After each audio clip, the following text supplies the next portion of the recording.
কেমনে ভুলে গেলি বান্দা, আমি তো তোকে বানাইছি। খোদার কসম, এটা এরপরে কোরআনের আয়াত। এই ছেলে শুনো ভাইয়া, আল্লাহ বলছে বান্দা কেমনে ভুলে গেলি, আমি তো তোকে বানাইছি। ফাসাওয়াকা, তোর দেহের অঙ্গ প্রত্যঙ্গ তো বান্দা আমি সাজিয়েছি। এই হাত পা চোখ নাক কান বান্দা বিশ্বাস কর আমি লাগাইছি। পৃথিবীর কাউকে দায়িত্ব দেই নাই, আমার কোন ফেরেশতা দিয়ে লাগাই নাই, আমি আল্লাহ আমার কুদরতি হাতে তোকে লাগাইছি। ওয়ালাকাদ খালাকনাকুম সুম্মা সাব্বারনাকুম, কোরআনে আছে আল্লাহ বলে বান্দা তোমাকে বানিয়েছি আমি, তোমাকে সাজিয়েছিও আমি, তুমি আমার ডিজাইন আমার হাতে সাজাও। ফাআদালাক, প্রতিটি অঙ্গ একটার সাথে আরেকটা মিলাইয়া দিছি। চোখ কান নাক, দুইটা কান বরাবর, দুইটা চোখ বরাবর, দুইটা ঠোঁট বরাবর, দুইটা হাত বরাবর, এভাবে আমি আল্লাহ মিলাইয়া দিছি। ফি আইয়ি সূরাতিন মা শাআ রাক্কাবাক, আমি যেমন চেয়েছি যত্ন করে চেহারার সৌন্দর্য শরীরের সৌন্দর্য আমি দিয়েছি। কালোটাও আমার, সাদাটাও আমার, কালোটাও আমার হাতে দেওয়া, সাদাটাও আমার হাতে দেওয়া, কালোটাও সুন্দর সাদাটাও সুন্দর, কারণ এই যে আমার হাতে। আমার ভালো লাগছে তো তোকে কালো রং দিয়েছি, আমার ভালো লাগছে তো তোকে সাদা রং দিয়েছি।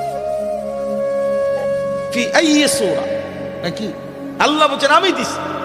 কালো রং আমার দেওয়া বাবা, সাদা রং আমার দেওয়া, আমি যেমন করে চাইছে সাজাইছি। সেই আমি আমারে কেমনে ভুলে গেল? ওই যে বললাম মা যদি বলে পুত তুই কেমনে ভুলে গেলি আমার, এখানে আল্লাহ তো বলছে বান্দা কেমনে ভুলে গেল, মা গাররা,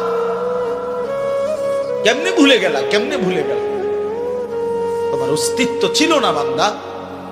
হাল আতা আলাল ইনসানি হিনুম মিনাদ দাহর লাম ইয়াকুন শাইআন মাযকুরা, আল্লাহ বলেন মাটি থেকে সৃষ্টি করেছি মানুষ আমি, কিন্তু মাটির কোন অংশে ছিল পৃথিবীতে, কতদিন ধরে এই মাটি আমারে বানাইবার জন্য আল্লাহ পৃথিবীতে রাখছেন, আল্লাহ বলে জমানার কেউ জানে না। যুগ যুগ ধরে আমি আল্লাহ তোমার সৃষ্টির উপকরণ এই জমিনে আমি আল্লাহ সংরক্ষণ করেছি, পৃথিবীর কেউ জানতো না। একদিন আমি আল্লাহ ধাপে ধাপে ধাপে স্বামী স্ত্রীর উভয়ের মিশ্র বীর্যের মাধ্যমে, বাবা মায়ের মিলনের মাধ্যমে মায়ের জরায়ুতে স্থাপন করে, তারপরেও আবার 9 মাস লাগাইয়া একদিন আমি আল্লাহ মায়ের পেট থেকে রূহ ফুঁকে দিয়ে এই পৃথিবীর আলো দেখতে দিয়েছি। এটা আমি করেছি না ফরমান। এই বেঈমান, তোরা যারা সিজদা দেস না বেঈমান, এখন সিজদা দে, এখন। এই নাফরমান, এখন সিজদা দে, এখন দে বেঈমান সিজদা, আর নয়তো এখন উঠে যাবে না। বেনামাজি সন্তান তুই বসিস না বেটা, তোর মতো নাফরমান শ্রোতা আমার দরকার নাই। আমি শ্রোতার কাঙ্গাল নামে, সংখ্যা দিয়ে আমার কি হবে? 10,000 মানুষ হইছে তো কি হইছে, 5,000 মানুষ হইছে তো কি হইছে, সারা বাংলাদেশ আমারে চিনছে তো কি হইল, না চিনলেই কি হইল।